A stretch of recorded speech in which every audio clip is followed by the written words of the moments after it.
Ideas good evening. எல்லாரும் எப்படி இருக்கீங்க? மார்னிங்லேருந்து டிவி முன்னாடியிலே தான் இருக்கீங்களா?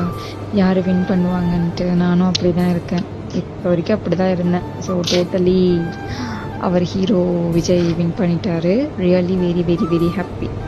அப்படியே பார்த்தீங்கன்னா மனசு ஒரு மாதிரி கஷ்டமாக இருந்தது. சரி ஓம் சரவணன் பாபா எழுதலான்னு சொல்லிட்டு ஒரு ஐடியா. சரி அப்படி சும்மா ரீல்ஸ் பார்த்துட்டே இருந்தேன்னா அதுலேயும் வந்து ஓம் சரவணன் பாபா சொல்லியிருந்தாங்க. சரி நான் முன்னாடி எப்பயுமே எழுதுவேன், அப்புறம் இப்போ கொஞ்ச நாள் விட்டுட்டேன். எனக்கு வந்து 2 குழந்தைங்க, 2 பேருமே கை குழந்தைங்க தான்.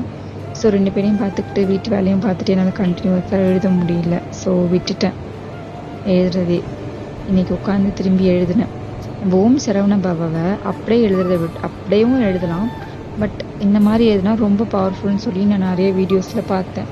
அதனால தான் நானும் இப்படி எழுத ட்ரை பண்ணினேன். ஃபஸ்ட்டு ஓம் சரவண பாபா அதை வந்து ஒரு 6 டைம்ஸ் எழுதிக்கணும். நெக்ஸ்ட்டு வந்து அந்த ஃபர்ஸ்ட் லெட்டரை தூக்கி லாஸ்ட்டில் போட்டுக்கணும். எப்படின்னா ரவண பவச அப்படி வரும். அதை வந்து ஒரு 6 டைம்ஸ் எழுதிக்கணும். 3rd டைம் வந்து அந்த செகண்ட் லெட்டரை தூக்கி பின்னாடி போட்டோன்னா வனப சரவ அப்படி சொல்லிட்டு வரும். அதை வந்து ஒரு 6 டைம்ஸ் எழுதிக்கணும். நான் எழுதினது அதாவது நான் சொல்கிறது உங்களுக்கு புரியலனா நான் எழுதுறேன்ல, அதையே உங்களுக்கு நான் பொறுமையாக தான் வீடியோவாக எடுத்திருக்கேன். நீங்கள் அதை பார்த்து கூட நோட் பண்ணி வச்சுக்கலாம். இது எழுதுறது மூலிமா நமக்கு என்ன கிடைக்குதுன்னா, நம்ம மனசுக்குள்ளே ஏதோ குழப்பமோ கஷ்டமோ ஏதோ ஒன்று நெருடலாக இருந்துச்சுன்னா நம்ம மனசு விட்டு முருகன்கிட்ட சொல்லிக்கிட்டே இதை எழுதணும்னு வச்சுக்கோங்களேன். அது ஒரு மிராக்கிள், ஒரு மேஜிக் மாதிரி எல்லாமே அப்படியே மலை போல் வந்திருக்கணும், கடல் போல் கரைஞ்சிருன்னு சொல்லுவாங்களா, அந்த மாதிரி ஆகிடும். இது நான் ஃபீல் பண்ணியிருக்கேன்.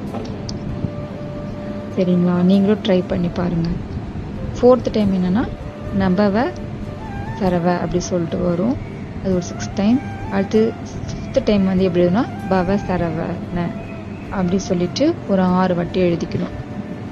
அதுக்கடுத்து 6வது முறை எப்படி எழுதுனா வ சரவண ப அப்படி சொல்லிட்டு வரும். அதை ஒரு 6 டைம்ஸ் எழுதிக்கணும்.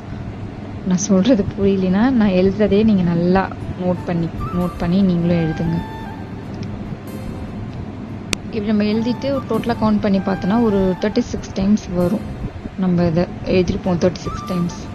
1 டேக்கு இந்த 36 தடவை எழுதினாலே அது ரொம்ப பவர்ஃபுல்லாமா. நம்ம இதை வந்து ரெட்டிப்பு மடங்களை கூட எழுதலாமா. 72 முறை 108 முறை அந்த மாதிரி எழுதணும்னா இன்னொன்று ரொம்ப பவர்ஃபுல் அப்படி சொல்கிறாங்க. நான் வந்து எழுதுவேன் முன்னாடிலாம் ஃப்ரீயாக இருக்கிறப்போ. இப்போ சுத்தமாக எனக்கு டைம் இல்லை, அதனால நான் எழுதுறதில்லை. நான் என்ன நினச்சிட்டு இருக்கேன்னா ஒரு 48 days கண்டினியூஸாக எழுதலாம்னு நினச்சிட்டு இருக்கேன். என் கூட சேர்ந்து நீங்களும் எழுதுறீங்களா? நீங்களே எழுதுங்க, நானும் எழுதுறேன், நம்ம எல்லாரும் எழுதுவோம். முருகன்